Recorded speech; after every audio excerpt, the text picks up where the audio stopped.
네, 취업의 2부가 시작됐습니다. 네, 오늘 2부 시간에는요, 생활 속 궁금한 법에 대해서 자세하게 알려드리는 시간이죠. 네. 콕콕 생활법률 시간입니다. 함께 해주실 분 소개해드립니다. 네. 신종신 변호사님입니다. 네, 어서오세요. 안녕하세요. 네. 자, 우리 변호사님 오늘은 무슨 제임스 본드 같아요. 네, 어떻게... 날이 갈수록 멋져지세요. 봄이 오니까 저도 좀 화사하게 신경 썼습니다. 네, 네. 알겠습니다. 자, 오늘 이제 궁금한 게 많은데 네. 의뢰인들이 참 다양하고 많잖아요. 혹시 의뢰인 중에서 예. 기억에 남는 분 있으세요? 예. 제 의뢰인 중에 기억에 남는 분이 있는데 그분이 모 방송국 원로 탤런트였습니다. 그래요? 예. 네. 그래서 누구시? 궁금한데? 예, 그러니까. 그거는 저희가 의뢰인 비밀이니까 제가 예, 밝힐 수는 예. 없는 네. 거고 그분이 이제 30년 동안 혼인신고를 하지 않고 그 방송국 격리 직원과 사랑을 나누어서 사실혼 관계로 산 사실이 있습니다. 그래서 네. 나중에 그분이 이제 그 여자분이 간암으로 세상을 이제 돌아가시게 됐는데 그분이 헌신적으로 간병을 했고 했는데 결국은 돌아감으로 인해서 재산적인 문제가 발생하게 됐죠. 그래서 과연 그분이 진짜 탤런트라서 그런 것인지 그 삶이 진짜 드라마처럼 기구한 삶을 살고 계시더라고요. 그래서 뭐 지금 이 시간은 구체적으로 그 사례에 관해서 설명드리기는 좀 시간이 짧은데 제가 다음에 기회가 있으면 한번 그 사건을 소개하도록 하겠습니다. 예. 네, 궁금하네요. 검색을 좀 해봐야겠네요. 네, 저 근데 궁금한 게 있어요. 예. 변호사분들께서 예. 이제 어떤 사건을 맡았잖아요. 네. 근데 거기에 대한 사건을 다른 사람한테 발설을 한다든지, 예를 예. 들면 실명을 이야기한다든지, 예. 그렇지. 제3자한테, 모르는 사람한테 그렇게 됐을 때, 예. 그거는 법에 걸리는 건가요? 그렇죠. 변호인은 원칙적으로 그 의뢰인의 비밀을 보장해야 될 의무가 있기 때문에 네. 발설을 하게 되면 비밀 누설이나 이런 걸로 인해서 어떤 직무상 제재가 있게 됩니다. 그래서 예, 그거는 원칙적으로 그래요? 누설을 해서는 안 되는 신고하거나 겁니다. 고소할 수 있는 거예요? 그런 거 됐을 때? 그럴 수도 네. 있죠. 근데 네. 그렇게 하시면 안 되겠죠. 고소를 하시면 안 되겠죠. 예. 알겠습니다. 예, 저 오늘 시작도 하기 전에 너무 질문이 많았네요. 실제 그런 일을 지금 하고 계신 것 같은데? 아닙니다. 자, 수상한데, 가만히 그러면 있어. 수상한데? 오늘 어떤 주제로 이야기를 나눠볼까요? 예. 네. 그 최근 우리나라의 어떤 이혼율이 거의 세계 최고라고 하지 않습니까? 네. 그래, 이혼을 많이 하시는데 오늘은 우리 젊은이들이 그게 관련해서 동거를 많이 하는 경우도 있고 예. 그래서 동거를 하다가 그 관계가 해소되기도 하고 그런 문제들이 많이 있습니다. 그래서 이혼과 이혼에 관련한 그 법률적인 문제에 관해서 살펴보기로 하겠습니다. 두 분께서 주제를 소개해 주시죠. 네. 자, 이 시간만 되면 참 예. 부담스러워요. 자, 네, 갑시다. 해보겠습니다. 헤어져. 당장 헤어지자고. 야, 헤어져. 누가 그런 말은 무서울 줄 알아? 찢어져. 좋아, 그럼 나 오늘 나간다. 대신 내 돈 내놔. 뭐? 내 돈 내놔. 네 돈이 어디? 너집 파는데 보증금 2천만 원 들어갔잖아. 내 돈 내놔. 집도 내 명의로 돼 있고 다 내 건데 뭘 무슨 돈을 달라는 거야 지금? 그렇게 나온다 이거지? 그럼 법대로 하겠어. 법대로 해, 법대로. 아니 우리가 무슨 결혼한 사이도 아니고 법대로 봤자 당신한테 불려야지. 몰라, 난 못 줘. 뭐라고? 내 돈 2천만 원 내놔. 몰라. 안 들려. 자, 남자친구 홍길동과 2년여 동안 사귀다가 결혼을 전제로 동거를 시작한 이 동거. 홍길동의 명의로 보증금 5천만 원의 오피스텔을 얻고 이 동거는 2천만 원을 보탰다. 자, 둘은 실제 부부와 다름없이 생활을 했지만 1년 후 사이가 벌어져 결국 헤어지게 되고 이 동거는 자신이 보탠 보증금 2천만 원을 돌려달라고 하는데 이를 거부하는 홍길동. 혼인신고를 한 것도 아니고 전세계약도 홍길동 이름으로 되어 있는 상황. 이 동거는 자신이 보탠 2천만 원을 돌려받을 수 있을까요? 예. 참, 이 홍길동 군 찌질하네요. 예. 예, 이거 그냥 줘야죠, 이런 거는. 저한테 예. 그러세요. 저는 그냥 아니, 연기가 너무 리얼하셔가지고. 저도 연기하면서 이런 사람은 안... 북받쳐 오르네요. 네. 알겠습니다. 아니, 이런 건 당연히 줘야 되는 거 아니에요? 맞아요. 요즘 네. 혼인신고 안 하고 사는 젊은 부부들 많잖아요. 예, 그렇습니다. 이런 문제 많이 발생할 것 같습니다. 어떻습니까? 요즘은 동거가 그렇게 낯선 풍경이 아닌데요. 혼전의 동거를 하기도 하다가 서로 마음이 맞지 않으면 헤어지는 경우가 흔히 볼 수 있는 거죠. 그래서 정상적으로 혼인신고를 한 경우에는 이혼하는 경우 법률혼으로서 일정한 보호를 받게 되는데 이 사례와 같이 혼인신고를 하지 않았을 뿐 결혼이나 마찬가지의 어떤 공동생활에 실체가 있다고 한다면 사실혼으로서 일정한 보호를 받을 수 있는 것입니다. 근데 이 사실혼으로 인정된다는 게 뭐 어떤 의미인지 그걸 좀 자세히 알고 싶어요. 예.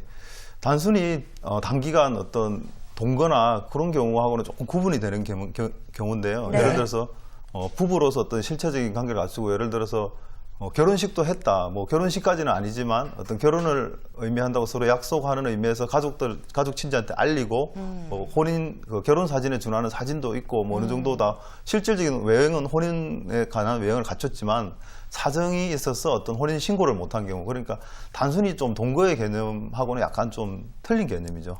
예, 혼인 신고를 하고 안 했느냐에 따라서 그 개념만 차이 날 뿐이지 거의 혼인에 가까운 그런 외형이 있는 경우, 그런 경우에만 사실혼을 인정되는 거고, 단기간 일시적으로 동거하는 경우는 또 사실혼이 인정이 안 되는 경우도 있습니다. 예. 그래요?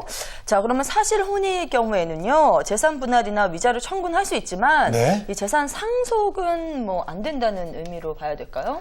예, 네. 사실혼의 경우에도 사실혼의 경우에 법률혼처럼 보호하지 않으면 법의 사각지대가 되지 않겠습니까? 네. 그래서 사실혼이 해소되는 경우에도 일정 경우에는 비록 혼인신고를 하지 않았지만 법률혼과 마찬가지로 재산분할 청구, 위자료 청구가 가능합니다. 그런데 방금 말씀드렸듯이 사실혼이지만 소위 말해서 사실혼 중에서 법률상 배우자가 있는 사람, 그러니까 내가 정상적으로 혼인신고를 하고 있는 배우자를 두고 소위 두 집 살림을 하는 경우가 있겠죠. 예. 그런 경우에는 중혼적 사실혼 관계라고 해서 사실혼 관계에서 보호되는 재산분할 청구, 위자료 청구권도 인정이 안 되는 것입니다. 왜냐하면 중혼적 사실혼 관계는 사실 소위 말해서 두 집 살림인데, 그런 경우는 법적으로나 도덕적으로 비난받아야 마땅하지 않겠습니까? 네. 네. 그런 경우는 법이 전혀 보호를 하지 않는 것이죠. 그렇습니다. 그러니까 소위 그 두 집 살림을 하는 거는 사실혼이라고 하더라도 네. 어떤 권리를 청구하기는 좀 어렵다, 그런 말씀 해주셨는데 네. 뭐 당연히 그래야 될 것 같아요. 저희들이 네, 상식으로도 그렇죠. 그래야 되고. 자, 그러면 저희가 방금 아까 연기를 했잖아요. 이 사례에서 이동건은 홍길동에게 자신이 보탠 전세금 2천만 원에 대한 권리를 행사할 수 있는 겁니까? 예, 이 두 사람의 관계는 사실혼 관계로 인정이 될 수 있을 것 같고요. 그러면 사실혼 관계로서 그 사실혼 관계가 파탄에 이른 경우 이동건은 재산 분할 청구를 주장할 수 있습니다. 그래서 이동건은 보증금 준 자신이 보탠 2천만 원에 대해서 재산 분할 청구권을 행사할 수가 있습니다. 네. 자, 그럼 이런 경우에요. 재산 분할 소송 걸 수 있고, 네. 그다음에 정신적 피해를 받았다. 그래서 위자료도 혹시 청구할 수 있는 건가요? 예, 마찬가지로 일방 배우자가 혼인 관계 파탄에 있어서 책임이 있는 경우에는 사실혼 관계에서도 상대방에 대해서 위자료 청구가 가능한 것이죠. 여기서 파탄이라는 것은 사실혼 관계가 해소되게 된 원인을 제공한 자, 그러니까 구체적으로 얘기하면 폭행을 한다든지 외도를 한다든지 뭐 그런 경우를 구체적으로 들 수가 있는 경우죠. 그렇군요. 그렇습니다. 사실혼도 위자료를 청구할 수 있다는 사실. 네. 저도 오늘 처음 들었는데요. 네. 자, 그럼 액수가 또 중요하잖아요. 얼마 정도의 위자료를 청구할 수 있나요? 예, 결국은 재건 씨는 이제 또 돈 쪽으로 관심 많으신데 예. 결혼도 안 하신 분이 왜 이렇게 궁금해하세요? 그거 관심 많아야죠. 예, 네. 위자료는 어떤 정신적 피해에 대한 배상이기 때문에 그 정신적 피해를 입은 사람의 고통 정도, 그리고 두 사람의 동거 기간, 그리고 가해자의 자력이 종합적으로 고려돼서 산정되는데, 실제 인정되는 경우는 인정되는 액수는 그렇게 많지 않습니다. 보통 5천만 원을 한도로 하는 경우가 많고, 예를 들어서 가해자가 뭐 소위 재벌 2세라든지 뭐 상당히 자력이 있으면 뭐 억대로도 넘어갈 수 있겠죠. 그런데 사례에서는 홍길동에게 5천만 원의 보증금 외에는 별다른 재산이 없다고 보이므로 위자료는 1, 2천 정도가 인정될 것으로 보입니다. 네. 그래요. 자, 위자료 산정에는 뭐 여러 가지 내용들이 고려가 돼서 이렇게 산정이 됩니다. 사실혼 관계일 경우에는 재산 분할과 위자료 청구가 가능하다는 건 뭐 기억해 두시면 될 것 같네요. 네. 자, 다음 사례 한번 살펴볼까요? 예. 그리고 또 혼인 관계가 해소되는 경우 자녀의 양육 문제가 또 발생하지 않겠습니까? 그래서 네. 친권과 양육권에 관한 문제인데 부부가 이혼을 하게 되면 자녀를 누가 키울 것인지에 대한 분쟁이 꼭 발생하는데요. 다음은 친권과 양육권에 관해서 한번 관련 사례를 통해서 알아보겠습니다. 두 분께서 좀 보여주시겠습니까? 네, 알겠습니다. 네. 꼭 이렇게 해야겠어? 네. 당신이 무슨 할 말이 있어? 난 더 이상 못 살아. 그러면 지연이는 내가 키울게. 뭐라고? 당신 지연이를 언제 봤다고 그래? 내가 키울 거야. 나는 솔직히 얘기해서 당신 없어서 살 수 있어. 하지만 지연이 없이는 절대 못 살아. 지연이는 내가 키울 거야. 아니, 언제 지연이를 봤다고 그래? 배를 아파서 난 건 나라고. 딴 여자랑 바람핀 당신이 무슨 자격이 있어? 몰라. 지연이는 내가 키울 거야. 지연이만은 내가 키울 거야. 남편의 외도로 결혼 10년 만에 파경에 이른 이혼애와 홍길동. 둘 사이에서 태어난 7살 된 딸. 이혼을 하더라도 딸은 서로 키우겠다고 고집하는 두 사람. 과연 이혼애와 홍길동 중 누구에게 딸을 키울 권리가 있을까? 네. 예. 자, 서로 뭐 이렇게 헤어지면서 자녀를 키우겠다. 양육권 문제가 되겠습니다. 네네. 친권하고 양육권이 같은 의미인가요? 뭐 네. 말은 많이 들어봤습니다만 잘 모르겠더라고요. 일반적으로 뭐 같은 의미로 일반인들이 생각하시는 경우가 많은데요. 엄격하게는 그 개념이 틀립니다. 그래요? 친권이란 부모가 미성년 자녀에 대해서 어떤 재산 신분상의 권리를 행사할 수 있는 그런 권리와 의무를 말하는 것이고, 양육권은 미성년자의 자녀를 부모의 보호하에서 양육하고 교양할 수 있는 권리를 말합니다. 그러니까 좀 쉽게 말하면 예를 들어서 우리가 휴대폰을 하나 개통한다는 미성년자의 명의로 휴대폰을 하나 개통한다 그러면 미성년자 본인은 친권자의 동의가 있어야 되는 거거든요. 그래서 그 휴대폰을 개통할 때 부모가 동의해 주는 권리 그런 것이 바로 친권이라는 개념이고 양육권이라는 것은 현실적으로 내가 이 아이를 키울 수 있는 권리, 그러니까 데리고 키울 수 있는 권리, 그러니까 조금 친권이 양육권보다는 포괄적인 개념이라고 할 수 있겠습니다. 네. 그렇군요. 친권과 양육권은 같은 뜻이 아니었네요, 성우 씨. 네네. 네. 자, 이렇게 되면요. 이혼하는 경우에 친권과 양육권은 누가 가지게 되나요? 예, 정상적인 가정생활이라면 부부가 공동으로 친권과 양육권을 행사하게 되는데요. 이혼하는 경우에는 누가 친권과 양육권을 행사할지를 원칙적으로 정해야 됩니다. 예. 어떻게 정하냐면 부부가 먼저 협의를 해서 친권과 양육자를 지정을 해야 되는데 네. 협의가 안 되는 경우에는 가정법원이 직권 또는 당사자 청구에 의해서 친권과 양육자를 지정하게 되는 것입니다. 그래서 쌍방이 서로 내가 친권과 양육권을 가지겠다고 주장하는 경우에는 법원의 그 주장을 법원이 상대방의 주장, 쌍방의 주장을 판단해서 친권자와 양육자를 누구로 할 것인가를 정할 수가 있는 것입니다. 네, 그러면요 친권과 양육권이 이렇게 별개로 정해질 수도 있는 건가요? 예, 그 친권자와 양육자가 보통은 같은 사람으로 지정이 되는 것이 일반적인데요. 네. 각각 달리 지정될 수도 있습니다. 아. 예, 통상적으로 양육권은 부부 중 일방에게 인정되고 친권도 양육자에게 인정되는 것이 보통입니다. 그래서 양육권을 갖는 사람이 친권을 갖는 것도 보통인데 네. 협의나 어떤 특수한 사정에 의해서 친권을 공동으로 행사하는 경우도 있는 것이죠. 이혼한 부부가 떨어져서 살게 되면 자녀를 공동으로 양육하는 건 사실상 불가능하지 않습니까? 그렇죠. 그렇기 때문에 자녀를 양육은 불가능하지만 그 부모도 그 자녀 양육하지 않는 자녀의 신분이나 재산에 관한 결정은 공동으로 내가 하겠다 그런 주장을 하면서 친권은 공동으로 행사하겠다는 주장도 가능한 것이죠. 예. 그렇군요. 그럼 양육권을 인정받은 사람이 자녀를 키울 텐데, 예. 네. 양육권이 없는 쪽은 자녀를 만날 수도 없게 되는 건가요? 그건 좀 가혹한 것 같아요. 예, 그렇진 네. 않겠죠. 예, 그 부모와 자녀는 천륜이 맺어진 관계인데 그걸 비록 양육권을 행사하지 않더라도 그 자녀를 볼 권리까지 박탈하는 것은 법이 너무나 가혹하다고 판단해서 이때 그렇죠. 인정하는 것이 면접 교섭권을 만나게 인정하는 해줘야죠. 것입니다. 예. 네. 그래서 면접 교섭권이라는 것을 둬서 자녀에 대해서 양육권을 행사하지 않는 일방 당사자가 일정한 시기에 자녀를 만날 수 있는 권리를 인정해 주는데요. 그 면접 교섭권의 행사 방법과 범위에 대해서는 원칙적으로 부부가 합의를 해서 정해야 되고 또 합의가 이루어지지 않으면 가정법원의 심판에 따라서 정하게 됩니다. 보통 가정법원은 실무적으로는 보통 한 달에 많게는 4회 그러니까 주말에 몇 시간 이렇게 정하기도 하고 또는 한 달에 하루나 1, 2회 정도로 제한해서 또 몇 시간 정하기도 하지만 예외적으로 주말에 1박 2일을 같이 보낼 수 있게 해준다든지 그런 권리도 인정을 해주고 있습니다. 예. 네. 그래도 면접 교섭권이 있어가지고 네. 예, 다행이네요. 네. 자, 한쪽이 양육권을 가지고 아이를 키운다면 또 양육비가 듭니다. 이걸 혼자 감당하기 힘드니까 뭔가 좀 도움을 주는 그런 게 있나요? 예. 그래서 자녀를 양육하는 일방이 양육하지 않는 상대방한테 양육비를 또 청구할 수 있습니다. 예. 양육비도 마찬가지로 쌍방이 협의를 해서 결정을 해야 되는데 협의가 되지 않으면 가정법원에서 결정을 하게 됩니다. 네. 그리고 양육비는 자녀가 성년이 될 때까지 그러니까 만 20세가 되기 전까지 지급을 하는 것이고 구체적인 양육비는 부모의 재산 상태나 그 밖의 여러 사정을 고려해서 결정하게 되는데요.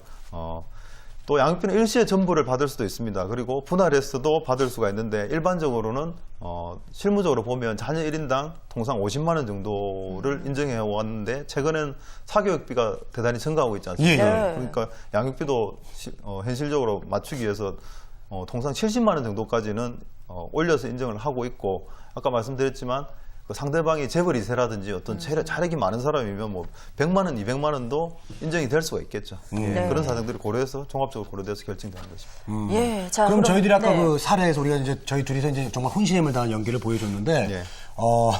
거기서 네. 누가 양육권과 친권을 가질 수 있는 거죠? 예. 네. 그 자의 양육권과 친권은 부모의 권리이자 의무로서 미성년자의 복지에 직접적인 영향을 미치게 되는 것인데요. 그 양육권과 친권을 결정하는 요소들이 어떤 게 있냐면 미성년 자녀의 성별과 연령 그리고 그에 대한 부모의 애정과 양육 의사의 유무, 양육에 필요한 경제적 능력의 유무 그리고 부모와 미성년자 사이의 친밀도 그리고 미성년자의 본인의 의사도 종합적으로 고려가 되고 미성년자의 성장과 복지에 가장 도움이 되는 적합한 방향으로 판단을 하게 되는 것인데요. 네. 실무적으로는 자녀가 어리고 여자이면 어머니에게 양육권과 친권을 인정될 여지가 많고 사례의 경우에도 7세의 딸이거든요. 7세의 딸이기도 하고 홍길동이 바람을 피운 유책 배우자이기 때문에 어머니인 이혼애에게 친권과 양육권이 인정될 가능성이 크다고 보여집니다. 네. 네.